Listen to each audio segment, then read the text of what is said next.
Hello বন্ধুরা, এই যে আমার খাসির মাংস কষা হয়ে গেছে।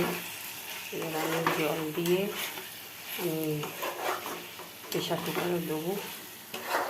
প্রেশার কুকারে না দিলে এখন এটা ভালো সিদ্ধ হবে না।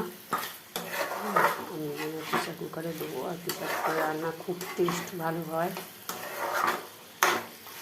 কড়াতে আমি কষে নিয়ে তারপর আমি প্রেশার কুকারে এটাকে আমি মাংসটা প্রেশার কুকারে দেবো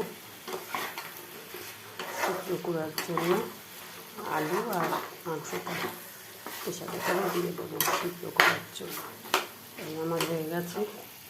এই যে দেখছো বন্ধুরা, তেল ছেড়ে গেছে।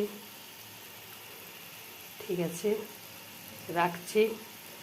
এবার পাতলা করে একটু ঝোল করবো। কষা মাংস এরকম কষা রাখবো না, কারণ আমি এখন কষা খাই না। আর ভাতে তো একটু ঝোল লাগবে, উচ্ছে ভাজা আর খাসির মাংস, সেই জন্য ঝোল লাগবে বলে এই জন্য আমি এটাকে একটু পাতলা করে ঝোল করব। ঠিক আছে, রাখছি বন্ধুরা।